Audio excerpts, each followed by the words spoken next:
Welcome to Discerning Faith Podcast. I am Daryl. I am Nathan. In last episode, we wrapped up the creeds that help us engage with our faith and help to distill biblical truths.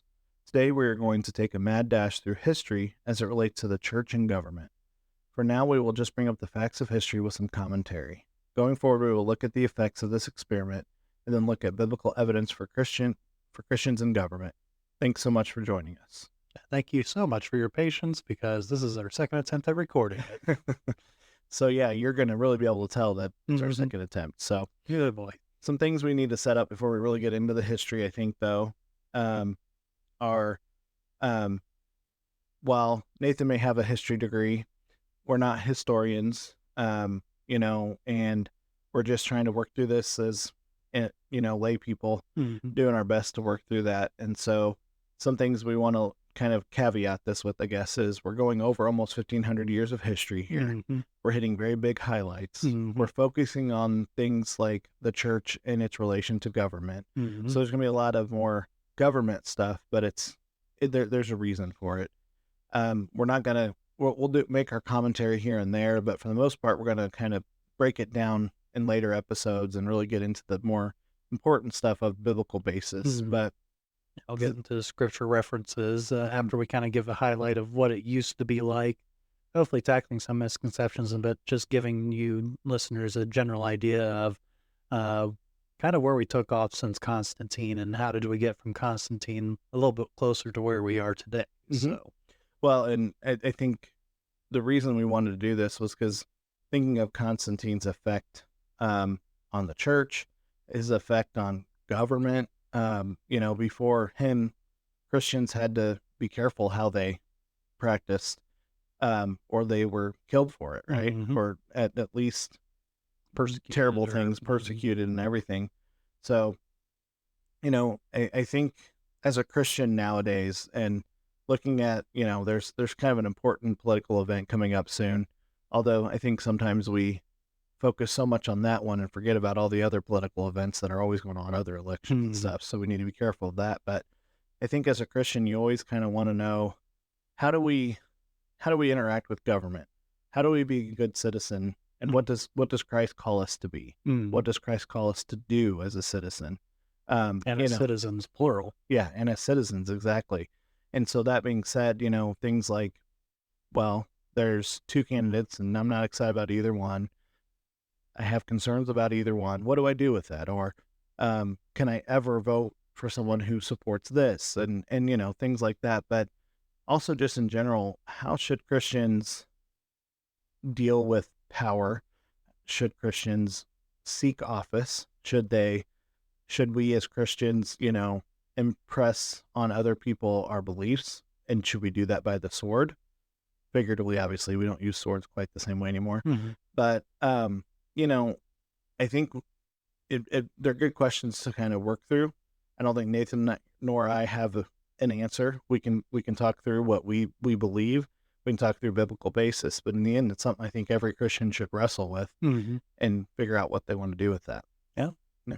Any other pre things before we get into the history? Not that I can think of. I feel like we may have been forgetting one that we had the first time, but I can't think of it, so that's all right. We're going to be driven mad, trust me. Yeah, it's okay. Maybe the Lord wanted us to do a different emphasis or something. I don't know. There you go. So, yeah. Yeah. So going into the Eastern Empire, we talked about, Eastern and Western Empire. We talked about the Byzantine Empire. So Eastern part of the empire was doing a lot better than the West. It still had strength, solidarity to a certain degree, was definitely not being pillaged around the countryside like the West was at this time. However, the East was having some internal strife as well. Some political, but even some of the theological issues that would eventually lead to the Great Schism, where we get our break off between the Orthodox Church and the Catholic Church, are starting to be seen. And just to give a little bit of idea, we're not going to get too far into the theological differences between the Orthodox and Catholics here, but just to give a little bit of some kind of baseline for our listeners here. So some of the disagreement came like on the authority of the Pope. how much authority does the Pope have in church matters and dealing with their lower ranking members, for lack of a better word? Um, how widespread is his power supposed to be? Um, Should he be a political entity as well as a mhm. spiritual entity? Yep. But I mean, the Catholic Church got that figured out pretty quickly, Yep. right? Yep. They, Clearly. they definitely got that worked out. Mhm. Yeah, good. There's also a difference in the emphasis of the theology between the Orthodox and the Catholic Church. Mm-hmm. A lot of the Orthodox Church tends to focus on like the mysteries of the religion and the faith, such as the incarnation of Christ. There's a lot of emphasis on that, on God becoming one of us, and in wrestling with those types of focuses, they tend to they can be a little bit more philosophical with how they go about it, or you had a good word in the first run. Speculative? Yes, Or... speculative Mhm. about how all this faith is working out. Whereas for the Catholics, um, they tend to be a little bit more. What can we use as facts? What can we use as authority to tell other people the basics of what they need to do? Um, Part of that also comes down to the question of the authority of Pope, as we already talked about, where they're okay with the Pope being a little bit more authoritative, and the Church as a whole being more authoritative on matters of faith, even if it's not 100% defined in the Bible, but trying to get as much fact as they can about it. That way they know, what does God want from us and what can we do about it. Mm-hmm. So So here in America, we're very good Western theologians, right?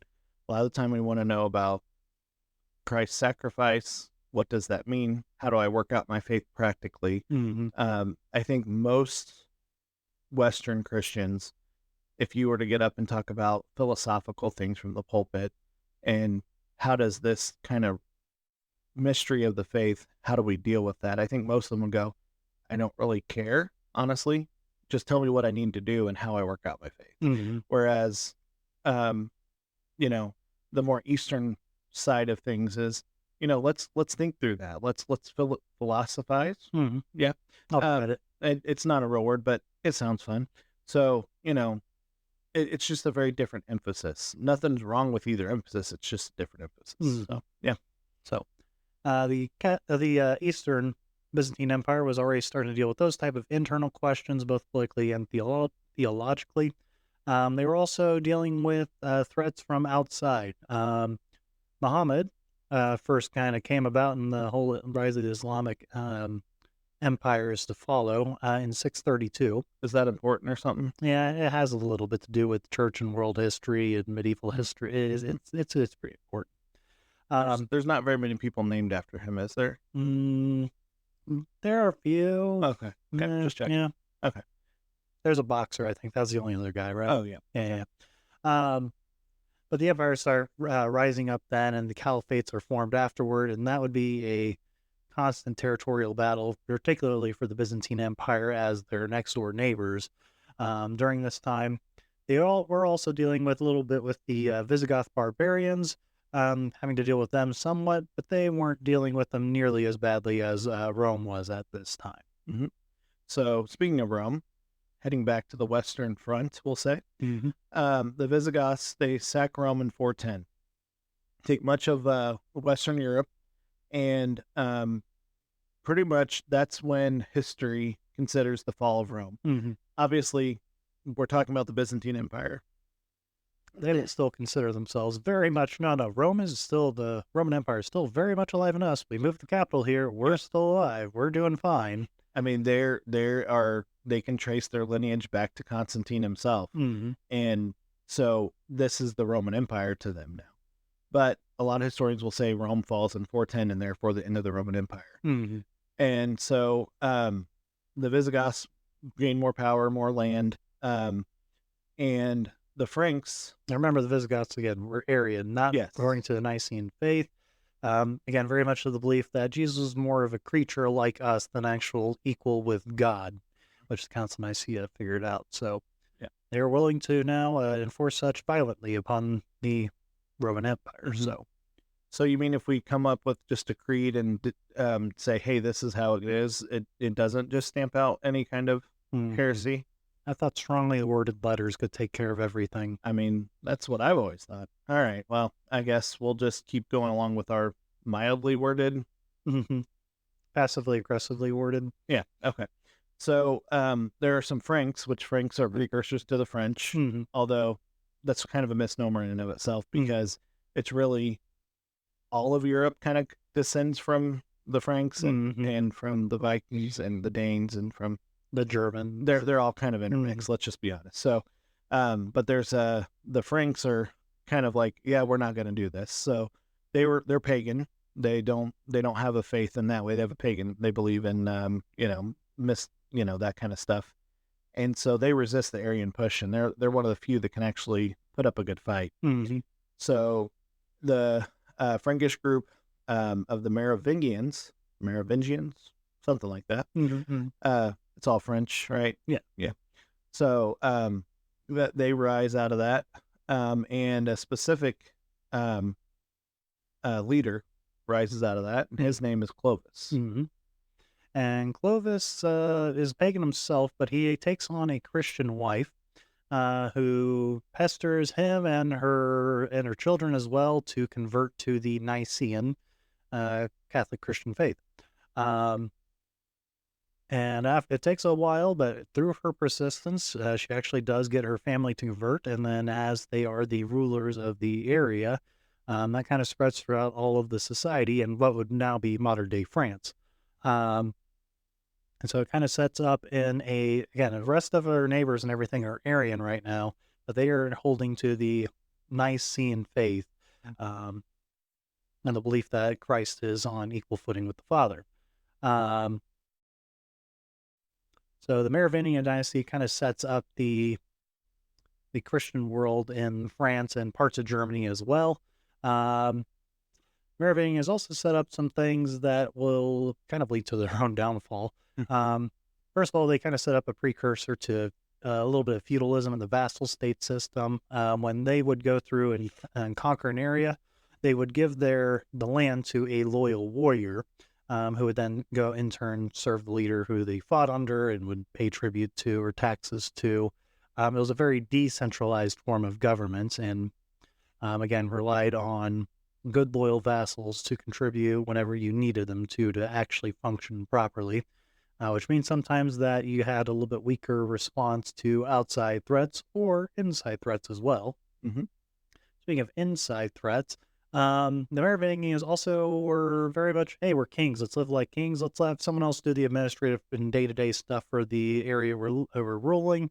They can take care of all the bureaucracy and paperwork. We don't need to do that. We're the kings. How's my hair look? Mm-hmm. That's all they were. And I need the hairdresser, the royal hairdresser. And so they set up the mayors of the palace.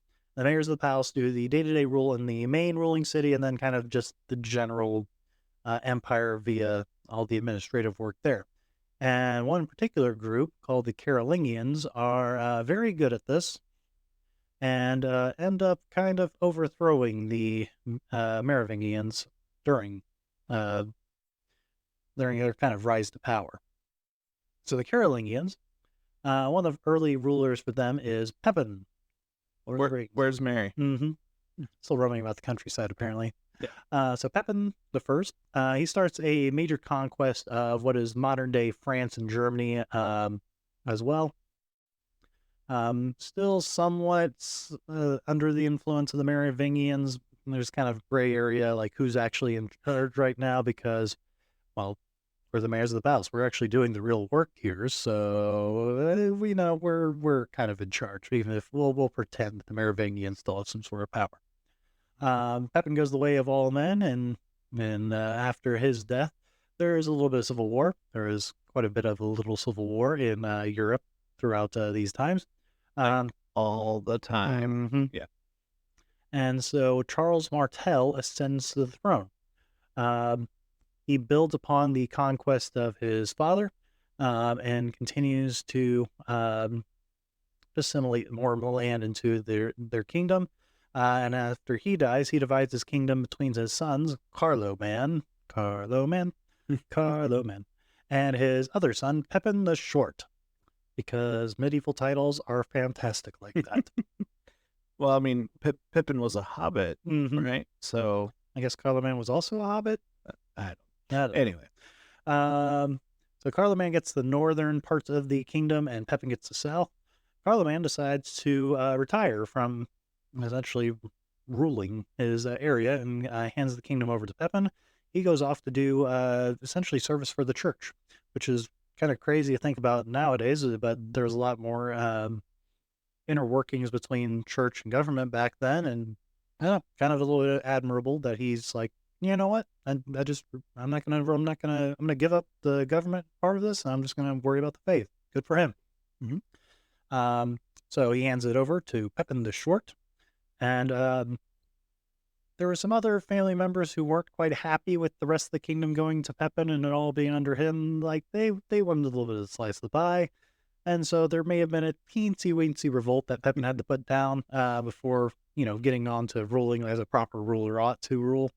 So Pepin puts down the revolt and kind of reconsolidates everything there. He was endorsed by Pope Zachary in 751 to give a little bit more, essentially, authority and credence to the rule. And this kind of helps cement them as the proper authorities of the region over the Merovingians as well. Pepin would have more inner workings with popes later on. He fought on the behalf of Pope Stephen against the Lombards and their silly trophies. Now, the Lombards were a group that had taken over much of the Italian peninsula. And so Pepin goes and reconquers those lands, and afterward decides to donate much of the lands to the church. And these lands would essentially become the papal states that would be around starting in medieval Europe and then would last for quite some time. So you think about, the Roman states or the Vatican and all that. This is the precursor to all of the papal states there. Mhm. However, our good friend Pepin also goes the way of the world and leaves a way for his eldest son, who you might have heard of before, to do some pretty Charles, right? hmm Charles. Charles the Mangy.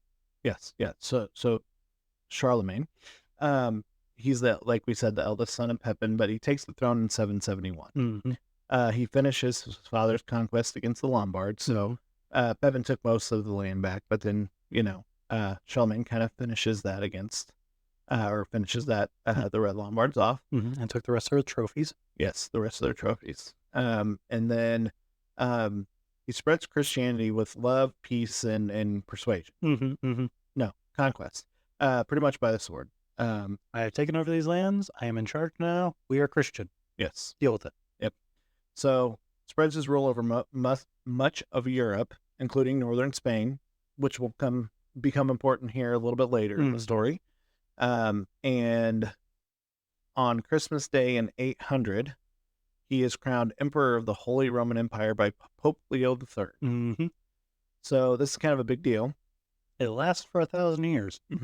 So pretty good thing. But what is the Holy Roman Empire?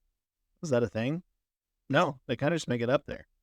Well, the Byzantines think the Roman Empire is still a thing. Yeah. We're still the Roman Empire. What do you mean there's a new emperor of Rome? Like, we're still down here. We're still fighting all these infidels trying to take our territory. What do you mean there's a new Rome? So they do send for, or Charlemagne does send for blessing from the Eastern Empire, the emperor there, and maybe a little hesitantly, but he gets it from him. And so there's now the Holy Roman Empire and the Byzantine Empire. Again, Byzantine Empire is the historically Roman Empire. So, something that's kind of interesting about this is, I don't know if you've ever heard the whole historical thing of, this is the Holy Roman Empire, which was neither Holy Roman nor an empire. I mean, there might have been a lot of holes in it. I don't know. And maybe, I don't know. But this is getting back to kind of what Western Europe knew, right? They were very much Romans for a long time. Now, that's definitely gone. But there's something about, okay, I'm consolidating power. I'm gaining power. Let's go back to what was good in some ways. Now, the gold old days, the glory days. Yeah.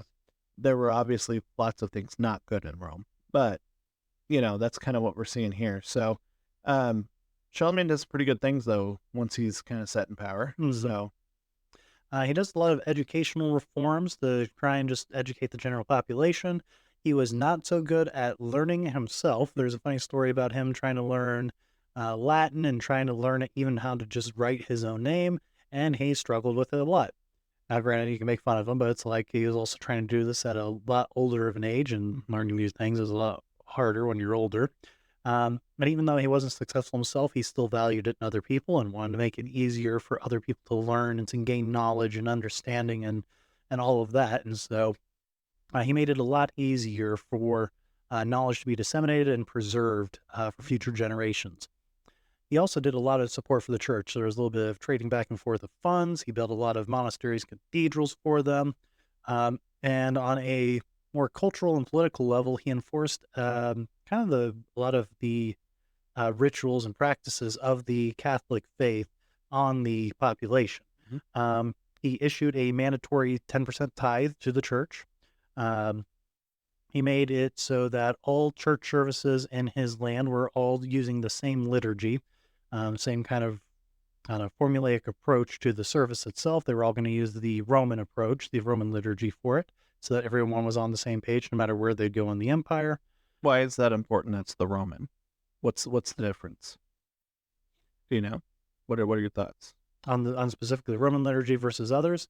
I think it's just again a call to that this is a continuation of the Roman Empire itself. Latin was still being mostly the language used in the clergy, so that made the most sense as far as instituting that for those who would be orchestrating is the word that comes to mind, but essentially leading church services there as well. So, is it also possibly to make sure that people know that it's a Nicene faith, but also maybe there's the difference between the Eastern and Western Empire too? Just I don't know. It was something that kind of hit me when we're going through it. Like, is there some more significance than I think at first it seems that it's Roman liturgy, versus Byzantine? And we think of Roman Catholic as we get into it. I mean, that's not a thing yet, but that becomes it will be soon. So I don't know, just kind of interesting aside. Yep. So he also helped to educate more of the clergy, so that if you had a pastor, that he could be able to get up to speed, be educated on what he was teaching other people as well. They even provided sermon help in the form of, here's some good things that a sermon should have. And if you need even more help because you're just really new at this or really bad at this, here are some sample sermons you can just take and use if you should need it on a particular Sabbath day service, or even throughout the week service, because they had a lot more of those back then. So Charlemagne kind of consolidates power, also kind of consolidates what Christianity will look like in the Western Empire. And everything changed when the Vikings attacked. Yeah. So now we're going to move a little bit further west, Western Europe, into kind of the modern day England. So a lot of this still affects the mainland of Europe as well. So we think of the Danes being Vikings at the time, and they were raiding and pillaging and doing Viking things. And so there was a lot of effect that this has. Yes, they also were on the mainland, and I know the French dealt with them, but we were going to kind of focus a little bit out into England now. So a lot of fortifications start to be built because there's all this raiding going on. And one person we wanted to kind of point out was Alfred the Great. He was a Duke of something. I don't remember where, but somewhere other than, yes, Dukes of Hazzard. He wears his short shorts apparently, but he becomes king of a certain duchy. It's not all of England, but a certain duchy, and I don't remember the term. It's kind of the middle mainland of the itself. Yep. And so then he starts to fight against the Danes and gets his butt kicked a little bit. Kind of goes into hiding for a little while. And there's a story that we'll just go into it. We've got time. Where while he's in exile, we'll call it somewhat imposed exile, he ends up having a peasant family take him in. Not knowing who he is. He doesn't really offer that. And, it's not like we wouldn't recognize our president now because we have TV. So he just kind of is taken in, and this peasant family, and the wife is baking something, but they need to go out. Pies, if I remember correctly. I think so, yep. Or bread or something, but yeah, I think it was pies. And she goes out. She says, "Hey, can you just make sure these don't burn while we go out to work on something out in the yard?" Yeah, totally got that. Yeah. Wonder if I could have beaten the Vikings if I had done this. So he kind of gets kind of lost in thought, and the peasant woman comes back to find that her pies are burnt, and basically um, just goes off on Alfred here, and The king of her country, or the king, yeah, and he apparently just sits there and kind of takes it, and there's that Yep. shows some kind of humility. I guess in England this is a pretty well known proverb, almost for lack of a better term, because we don't know how sensationalized it is or how true it is, but anyway, it's supposed to point out his humility even though he was king. Mm-hmm. So that's kind of not real relevant to what we're talking about, but it's kind of an interesting aside. So so Alfred kind of comes back after being humbled, I guess, and really gets to work and finally is able to fight the Vikings off. And pretty soundly too. And pretty soundly, yep. And so they get lasting peace. So there have been a few peace treaties that have been signed, but they didn't last very long. But he finally gets lasting peace. And in the peace treaty, one of the stipulations that he puts in it is for the Danish king to be baptized. And, at first you kind of think, oh, this is just some political move, but from all that we can tell, it seems like it took. And that he sincerely, converts to the Christian faith. Doesn't mean all Vikings were at that point, because there's still lots of, pillaging going on. But it kind of starts the Vikings, the Danish people, to become Christianized. But what's interesting, another aside that we didn't talk about the first run through, was that there's a whole swath of England that kind of becomes Danish lands. Is it called, what was it called? The Danelaw. Yeah. We always think of law as, the law of the land or whatever, but it's called the Danelaw. And it was right next to Alfred's territory. And you wonder how much influence he had on them possibly in that Christianizing. So, so Alfred the Great was very much also involved with church funds going back and forth again as well.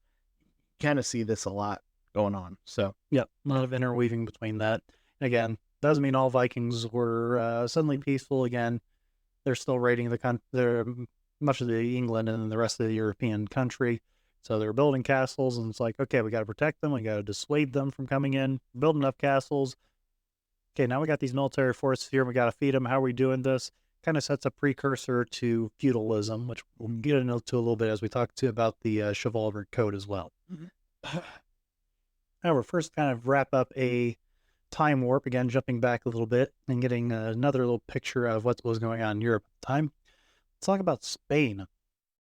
So, the Western Roman Empire falls with Rome, and the Visigoths quickly move from the Italian peninsula, and they take much of Spain as well. And it's just pretty well dominated by the Visigoths for the next couple hundred years. During this time, there is a tribal leader named Ricared. I have a fun little name. It almost sounds like something C.S. Lewis would take on one of his characters or something. Agreed. However, he follows his father. His father converted to the Nicene faith, but it didn't really do a whole lot with it. Ricared converts and goes pretty hard in on it and unites at least several other tribes, not maybe all of them, but a significant number of the other tribes to follow the Christian faith as well. Again, this is an area where everyone else is either pagan or Arian. It's not like he has a whole lot of support, but at least gives some sort of foundation, a Christian foundation in the area, and that keeps growing and growing and growing till they're kind of the majority in the area. Eventually, though, that's not going to last, because the Visigoths are going to be visited by outsiders. So we talked about at the beginning, our good, not our good friend, Muhammad and the Muslim caliphates are starting to rise up. And to go into a little bit of history, we've already talked a little bit about Christian on Christian tensions and theological schisms and violence even. To give a very brief description of that, what's happening like that with another faith. So Muhammad dies, and there's questions about who's going to be ruling now in his... Now, hold on for a second. Muhammad was very peaceful, right? Yeah, totally peaceful. Didn't have to conquer the first couple cities to get his faith up and rolling. There was something about him getting kicked out of his initial city when he came up with this faith, and then he goes back and just Peacefully takes hugs over. them. Yeah, peacefully hugs them with the sword. Yeah. So anyway, okay, just thought I'd get that in. Yeah. So there's some questions. Who's going to rule after him? And there's this one guy who's a relative of his. I think it's a cousin, if I remember correctly, who also married Muhammad's daughter. Seemed to have pretty close ties to Muhammad, and some people think, hey, this guy should be chosen. Was it Kentucky? Cousin? Everywhere was Kentucky back then, man. Just checking. Okay. And so he gets passed over for a vote for some other guy, and that guy goes and there's, okay, we need a new caliphate again. Okay, let's pick this guy who's a family relative again. He gets voted over again by some other guy, and again, and again. And so eventually the people who are really supportive of this relative Muhammad, so they're like, no, you guys just keep picking wrong. What are you doing? And the others, no, we've got it right. Everything's great here. So we can kind of give you highlights of who's who here. The Sunni think everything was always sunny. They always got the right picks. Everything was just happy as day, right? So that's the way at least I've memorized it now. Is that, the people we picked along the way were always the right ones. Sorry for this other guy, but we got the right call. So the non-familial Yes. ones. The other guys who thought they kept getting it wrong thought it was a crappy situation, so they are the Shiites. That probably offended all sorts of people and got this, so there's no way this is ever getting monetized, but oh well. And so the Sunnis are the ones who have been mostly in charge throughout history. I think current projections are that the Sunnis are 90% of the Muslim population, Shiites are the 10%. However, it wasn't always the case that the Sunnis were always in charge. They started with the power. However, eventually there was a kind of Shiites overtaking of the mainland territories for the Muslim regions. And so the Sunnis had a kind of break-off group go off through northern Africa who made their way over to the bottom Strait of Gibraltar. Where's that? And so the break-off Sunni group decided to come up into Spain. They didn't come up with a very large army by medieval standards in particular. It was about 7,000 strong. However, in the 700s, they came up and they had enough to take advantage of the fact that the Visigoths didn't really have a centralized form of government. So their lands were very undefended, no man right for the taking. So the Sunnis came in and they took over the land. However, they didn't have enough really to consolidate power themselves either.